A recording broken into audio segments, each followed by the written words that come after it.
Yeah, so anyway, what I thought we'd do is I'd have a little PowerPoint presentation. You don't have a handout. No, you don't. This was a last-minute decision I threw in. But this is just to give you a flavor of how each social system is to be affected by the new group of world servers. And so just kind of sit back and let's take a look at this. And the first few slides are just laying out some principles. So we'll begin by this. Every social system has a role to play in the manifestation of the hierarchical plan. Okay. 2, each represents categories of human consciousness evolving toward a higher order. I mentioned that before. 3, service to the plan requires that we learn to recognize the deeper patterns and spiritual principles seeking to express societal, express through societal institutions. And so that's that idea of, can we recognize the soul nature of a institution? I mean, it's really hard sometimes when you see politics, for instance, and you see what goes on in the political world. It's hard to see the soul, but it's actually there. And can we see it? Can we see it? Another point. Okay, we're going to move on now. So here's the first social institution, government. As an agent of the plan, the function of government is to act as a wise outlet for the urge to lead. This manifests as a government guided by loving purpose, dedicated to the welfare of its citizens, and knows itself as an essential part of the global community of nations. Herein is essentially the political mandate of government. The plan supports those political principles and patterns of thought that are guided by synthetic vision, both within itself and as it pertains to the larger whole of humanity. So synthetic vision meaning seeing the big picture and seeing how everything is synthesized and connected as one. So in a way, government, when it looks at its country, it has to see all of the parts of it as one living expression, but it also has to learn how to see the bigger picture where the country itself is one living expression among the community of nations. And of course, the emergence of the United Nations is a helpful tool and will become increasingly so. Let's look at the next one. Education. Education is governed by the urge to learn and understand. When guided by the intuitive promptings of the plan, civilization will increasingly move toward a model of education centered around a student's inborn wisdom. Therefore, the innate gifts of each student must be determined, for they are the gateways that lead to his or her higher consciousness. Though development of the concrete mind through traditional educational means remains essential, it is the cultivation of a student's abstract mind that the plan seeks to facilitate within the Department of Education. So there's something about discovery of unique gifts. And of course, the work of Rudolf Steiner, you know, do you have much of that here in Ireland, the Steiner schools? No. That's interesting. You know, I know quite a few of my students in different places are deeply involved with it. And there are, you know, in New Zealand and Australia and in the United States, you find them. They're not, it's still small, but the principles behind it are very similar to this. You know, what is the child's innate wisdom? And so, of course, Steiner and anthroposophy is a branch of the esoteric philosophy, you know. It's one of the, it all stems out of, Steiner broke out of the theosophical trend and created a movement, and so did Alice Bailey.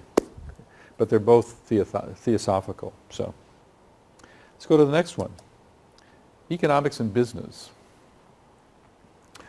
At this time in human history, the plan is prompting disciples, largely from the Third Ray Ashram, to modify the monetary systems that underpin human consumption. Its intention is to guide us toward a deeper and wiser understanding of resources and how to use them correctly on behalf of humanity's betterment. The patterns of truth conveyed by the masters via the plan help us recognize the interdependent nature of various economies, local, national, and international. It also conditions our minds with a growing sense of economic responsibility for all human life, not just the select few. So this ashram, this is the third ray ashram. This ashram is really very much guided by the idea that creating right distribution of resources to ensure the sustenance of all life, that's the key.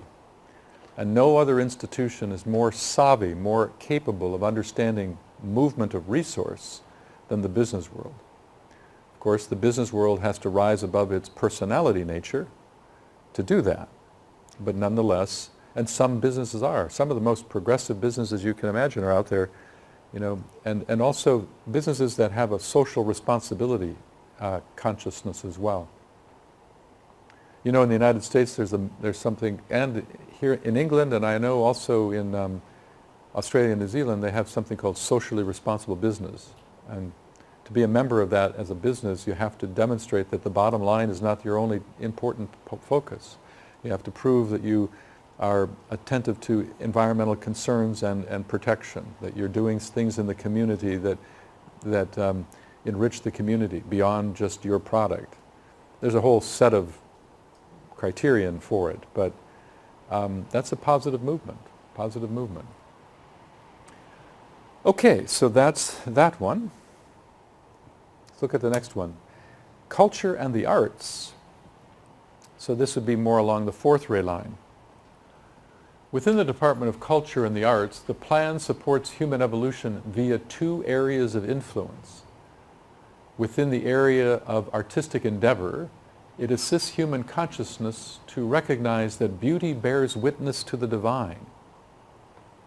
When guided by this principle, artistic expression provides us with a means to touch the garment of God and be lifted by its splendor. Secondly, the plan seeks to slowly condition human consciousness with the mediation skills needed to bridge the knowledge of the past with the progressive ideas now cresting on the shores of human consciousness. See, that's the thing about the fourth ray that's often forgotten. It's very much the bridge between the past and the future. We think about it as the artistic ray, but it's also the ray that is trying to mediate the past with the future. The United Nations is an entity that is growing out of this rhythm. The mandate of the United Nations is to be a mediator of international conflict and supporting peace through an understanding of cultural appreciation. And so the United Nations is just in its beginnings forms, it's in its adolescence, so it has a lot of growth to go. But the day will come when this institution will play a huge role, much bigger than it is now. And I personally think that this is going to become much more powerful, the United Nations,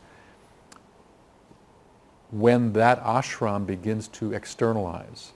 Because this is the ashram that is not in incarnation right now, except for an occasional scout. It's like a 1 out of a million chance that a person will be a fourth ray soul.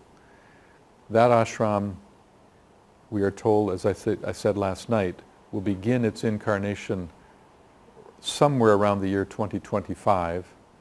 And so we would expect that group of souls to start entering into adulthood in the middle of the century. And I think that at that time we'll start to see a real enrichment of the United Nations in a much deeper, more profound way as more fourth ray souls navigate their lives toward it and make their contribution. By the way, just so you know, the Tibetan has said that the fourth ray ashram will galvanize the artistic world in a way that will reconfigure it back to what its mandate is, to bear witness to the divine and to help humanity recognize that beauty and truth are synonymous terms, that there's truth in beauty, and that beauty is a gate to divinity. That's the purpose of art, is to lift the spirit. But art is, there's fabulous art out there, but there's a lot of art that is not so fabulous offered by people that think they're Rembrandts, there's a great deterioration in the world of art as well. And this will bring it back to life. And according to the Tibetan, all forms of artistic expression will benefit when this group of new servers, this is part of the new group of world servers, when they come forward, all the arts will be enlivened, but the two that will be the most, or the initial areas that will be enlivened, is the so-called art of living and the art of language. Those will be the two areas that will be galvanized first. Okay. Science. So spiritually considered, science exists for the purpose of shaping into human consciousness an understanding of form and its role as an agent to life. As more of the plan is recognized or registered within the minds of those who work within the Department of Science, we will see a growing emphasis on the science of consciousness. In turn, this will one day lead to the scientific discovery that consciousness underlies all that exists. And we were talking a little bit about that last night, I think. That when, in fact, we also had you and I had a conversation last night about that too, where there's more and more science being applied to this mystery called consciousness. And the day will come when science proves the existence of the soul. And that will be a very pivotal time in human history when that happens. And it's reasonable to think that it could happen this century. Everything will change when that happens. And it not only will change our attitude about life, but it'll change our attitude about death in a whole different way. The Tibetan says something like, by the end of this century, death as we currently perceive it will be gone, because we'll have a more rightful understanding of what death is. Right now we have a distorted understanding of it. Yeah. Okay, let's go to the next one. Religion. The cause of religion is found in humanity's yearning to understand the intelligent being that gave rise to the universe and to develop a reciprocal relationship with it. By way of the plan, the higher pattern seeking expression through religion is one based upon principles that negate theological exclusivity. The plan also conveys intuitively realized ideals that will help move humanity's religious urge toward the foundational tenets of the New World religion predicted to emerge sometime in this century. So there's a couple important points here. The first is the idea of the negation of theological exclusivity, meaning the idea that a religion has the truth and the others do not. And a lot of religions hold that view, particularly Christianity, to be honest with you. It's one of the most exclusive of all the religions. Probably the least exclusive of all the religions is Buddhism. You talk to a Buddhist, and you talk to the Buddhist about Jesus, and they will say, another Buddha. But you talk to a Christian about Buddha, and they will say, they won't say, another Christ. Do you know what I'm saying? Yeah. That's the exclusivity. And you see, that's separateness. That's separateness. And the Tibetan says that the great illusion of humanity is the so-called heresy of separateness. The heresy of separateness. Separative consciousness is what is causing most of the world's woes. Yeah. It has been said that evil is rooted in the perception of separateness. Evil is rooted in the perception of separateness. Okay. And I think that's the last one I have. Yes. It's interesting because you might notice that I just went through 6, not 7 slides. So you may say, well, what about the 7th ray ashram? I'm so glad you asked. The seventh ray ashram is very unique because the seventh ray ashram, that's called the ray of ceremonial order and magic, that's the group that wants to ground things. The seventh ray wave of disciples is all about bringing heaven to earth. It's all about grounding things, rebuilding the world based upon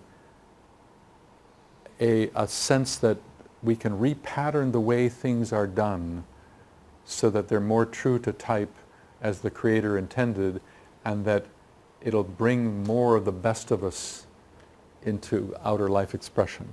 So it is the ray of practical mysticism. And we are going into the age of seventh ray age. You know, we talk a lot about the Pisces to Aquarius, but you got to realize there's also another transition, sixth ray age to seventh ray age. And so it's all about moving into a much more seventh ray process, grounding things, making it real, rebuilding patterns in the outer world.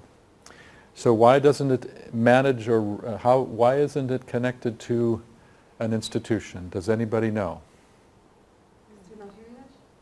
They're here, and they're coming in big numbers. Coming in. Well, they're here, and there's many that are adults too. In a way they are. In a way they're beyond institutions. These are the manifestors. They're called the manifestors. These are the people that make things happen. See, what's so interesting about the seventh ray ashram is that they are found supporting all the other ashrams. There are seventh ray people that are working with the first ray politicians, seventh ray people working with the educators, with the business people, with the artists, with the scientists, because seventh ray makes things happen. These are the administrators. These are the people that organize and make things happen. They understand how to use time rightly. They understand sequence. They understand right proportion. They have a natural tendency to understand how to assemble and make something happen. So either people with seventh ray souls or seventh ray personalities are usually very well organized people and are able to get things done, manifest. You know, a sort of a sideline story just to highlight that for you. Many years ago, I used to teach a course with my teacher in Denmark. In fact, I was just talking to somebody about that. And it was really a very intense study of this philosophy. And in that 5-year course, we had about, I don't know, maybe 25 students from different countries in Europe. And part of the course was to eventually kind of come up with your own ray assessment. But this was a full credit, this was a degreed course, and it was a PhD, actually. And the idea was for people to complete the work, they had to have 80% of the homework done in the 5 years, 80% of the study and written work done, plus submit a project. Now, of the 25 students, only 6 or 7 actually finished all the work and got the degree, okay? And of those 6 or 7 people, all but one of them had a seventh ray personality. And there was no one in that group that had a seventh ray personality that didn't get the work done. There's something about that type of style where they just, it's like work before play, I'm going to get it done. It's going to get it done. And this is the ray that's coming in. This is the ray that's going to shape our future. So the more you can think in terms of seventh ray patterns in your own work, the better. Even though you may not have seventh ray in your system, you may not be a seventh ray disciple as a personality or as a soul. Get into it because you're going to get a lot more support energetically. Yeah. What examples maybe of seventh ray institutions is there? Well, okay, her question is there any example of a seventh ray institution?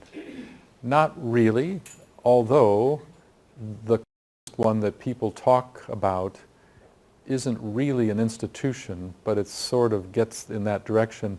It would be the world of architecture. Because architecture is rooted in design and grounding and building. And so in that sense, if we thought of architecture as an institution, that would be the closest thing. Well, that I can think of anyway. Yeah, yeah. Any other questions on that?